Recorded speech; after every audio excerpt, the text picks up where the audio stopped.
Okay, everybody. I'm sorry. You I just know, want to start and oh my make some formal God. introductions of our guests today. Maybe you've seen the little promotion about who we're having here today. We have two candidates who are in our district, and then two candidates who are allies of our district. So, but they're all running together, and they're all a team. They're all a great team. And so I've met them in some of their strategy sessions, and I think they're just all amazing people. And I personally like what I see in the candidates.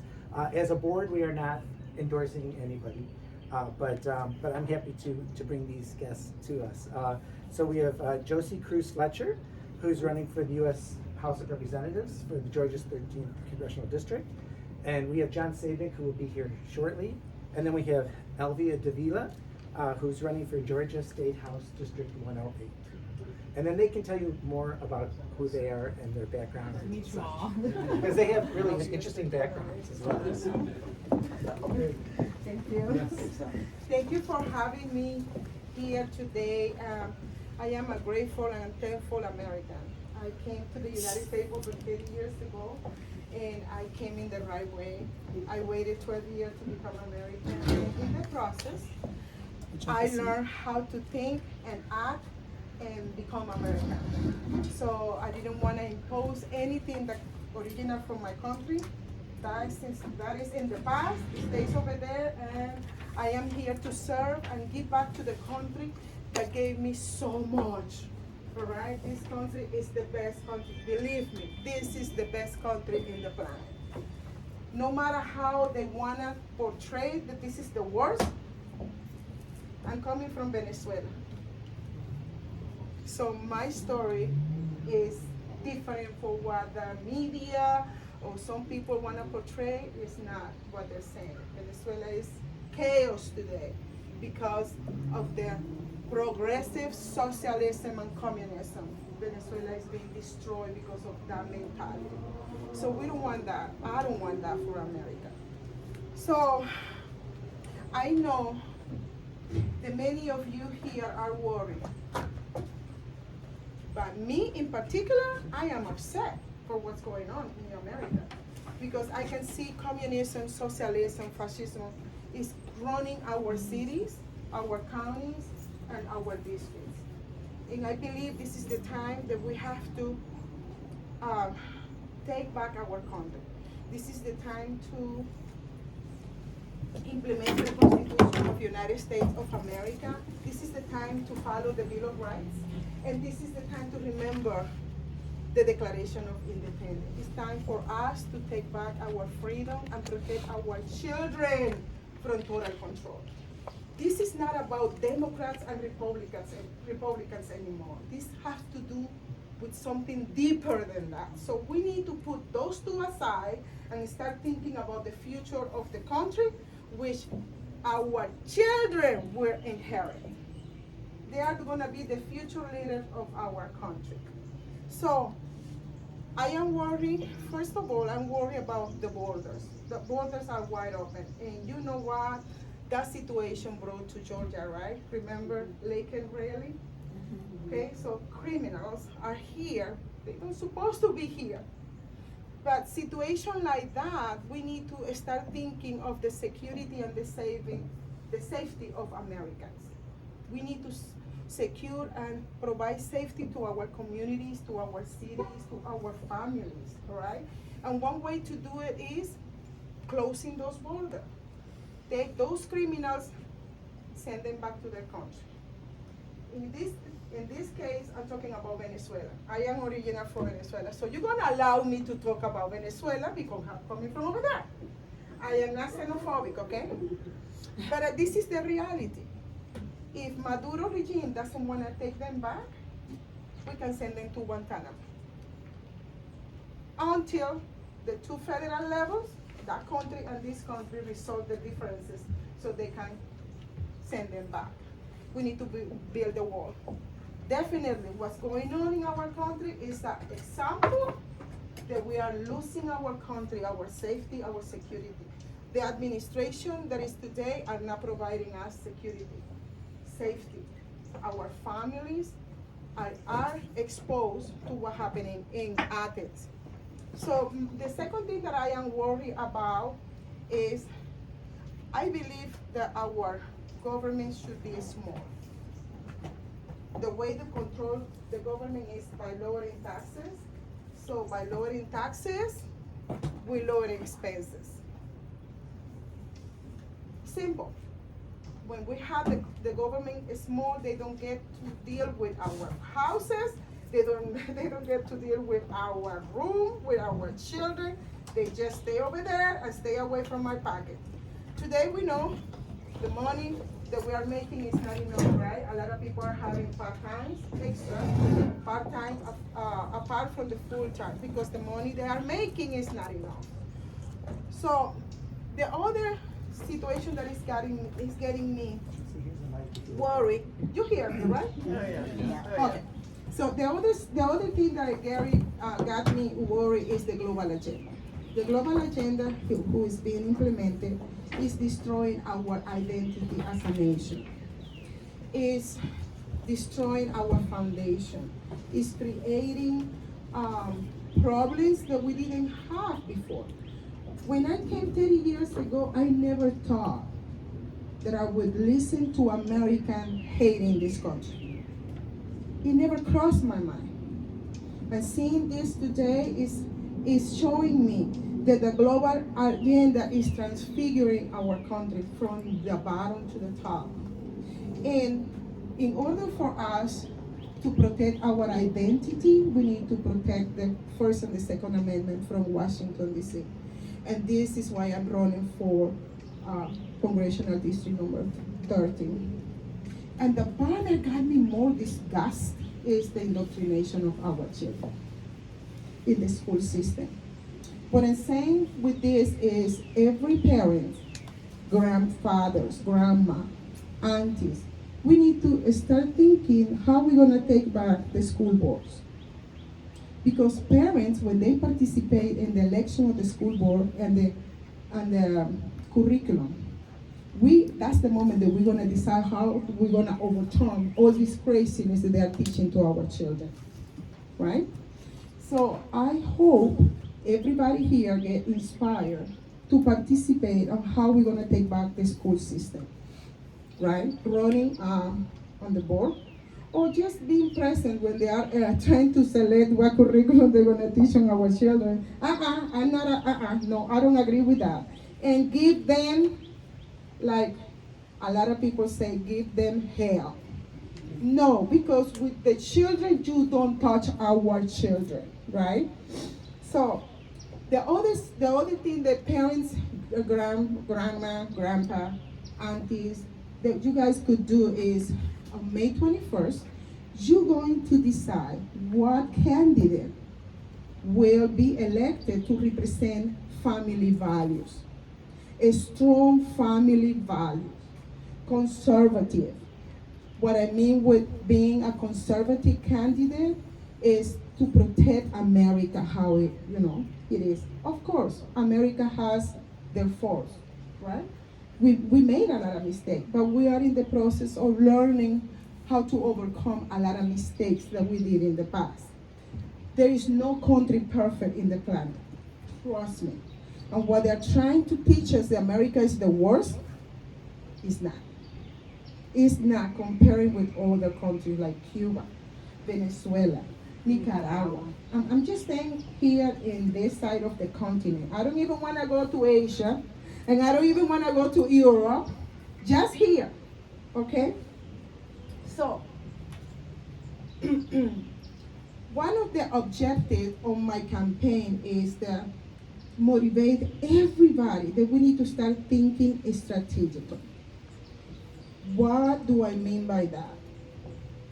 With my candidacy, I am offering a strong conservative candidate with a strong conservative values, so we can defeat those communists, those people who are destroying our country in November. If you elect me, this is what I call voting strategically. If we're gonna keep on voting the same people over and over, we cannot change nothing. And the whole idea is to recover back the country so we can still enjoy the liberty and the freedom that we enjoyed until a few years ago.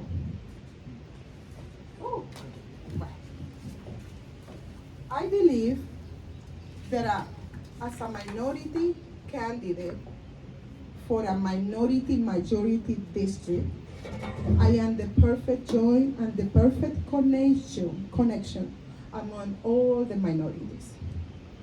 If you vote for me, we are going to be doing exactly what I said, and a lot of people are believing is voting strategically. This is what we need to win the election in November.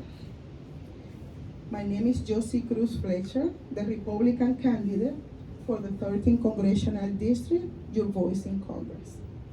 Thank you.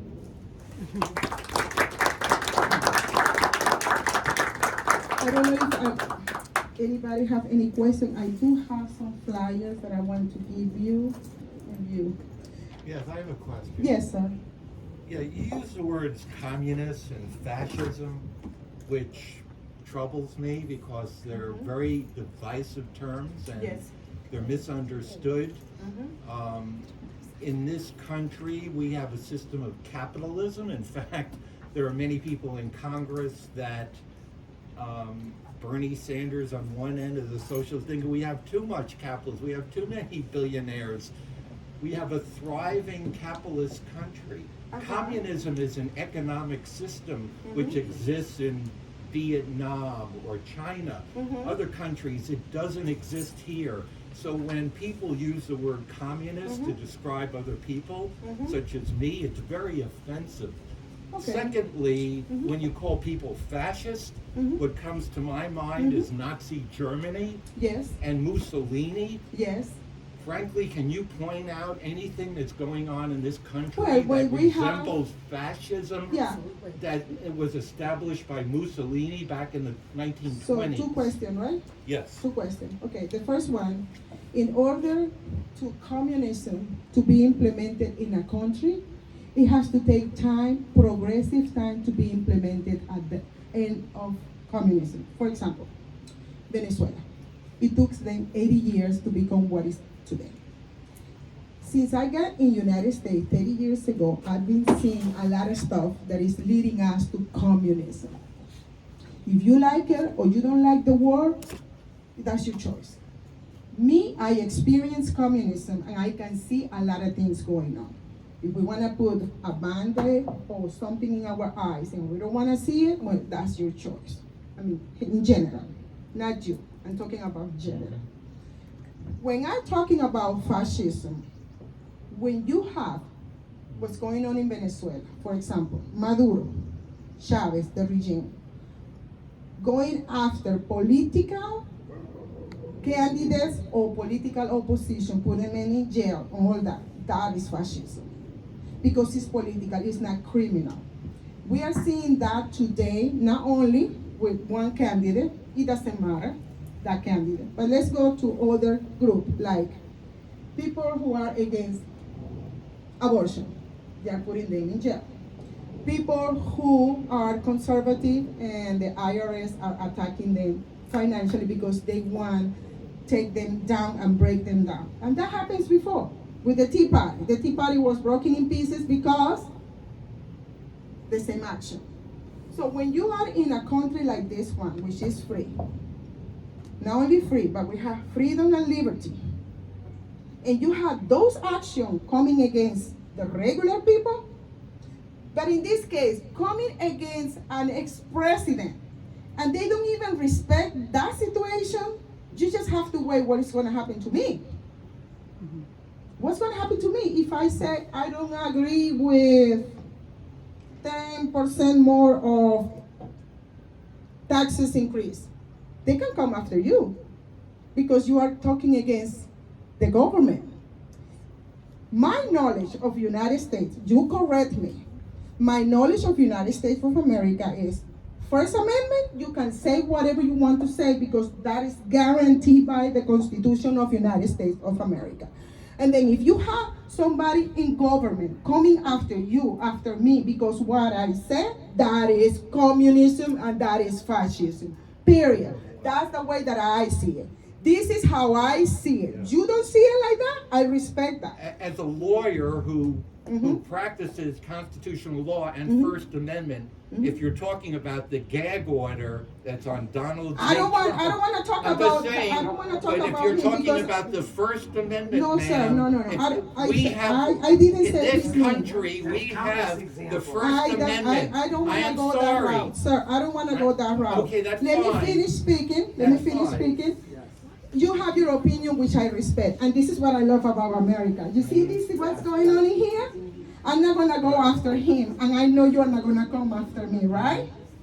What I'm If saying. you support that, yes. Because I support yeah. the First Amendment, Yeah. and I support the Second Amendment. We're all for the First Amendment. Regardless that we are not agreeing on what we are talking about. This is what I love about America.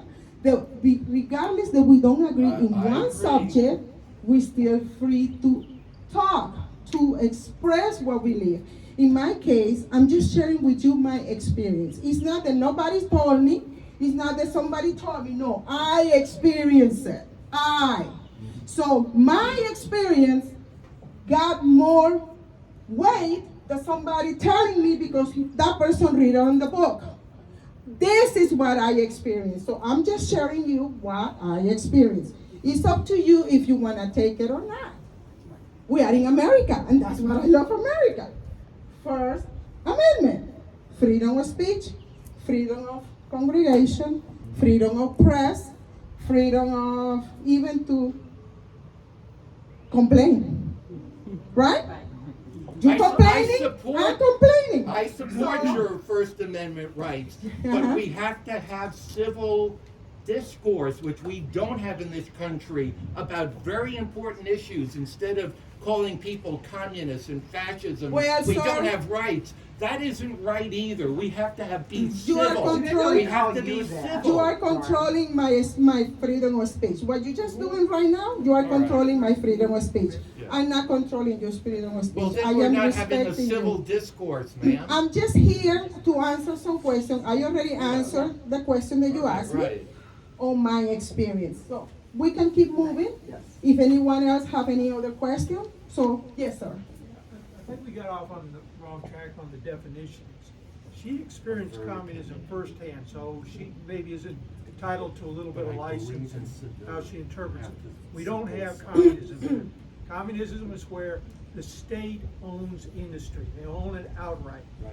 But what we really have is very close to fascism, or we'll call it crony capitalism, where the government, where we have 100 corporations maybe that are allowed a huge concentration, and they're given license to do about anything they want so long as they do the government's bidding. So they'll stifle free speech, they'll shut your bank account down, Yeah. any number of things. Yes. And the government in turn keeps competition out.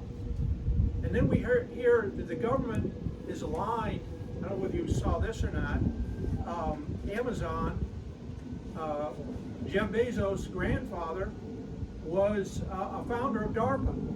So that technology which was state property, really, was used to form Amazon. Now, Amazon has run deficits year after year. They're not run like a real business. And how could they do that, except that it's a state subsidized enterprise, and now they're a virtual monopoly. Wow. So the free enterprise economy, free enterprise, American free enterprise, is laissez-faire economics backed by property rights and the rule of law. Okay, we got a rapid breakdown of the rule of law and property rights. We've got, it's hurting my head a lot, but I'm having to look into the city of Lilburn's plan for the next several years, okay? And the grandiose spending plans that we got going on in Lilburn.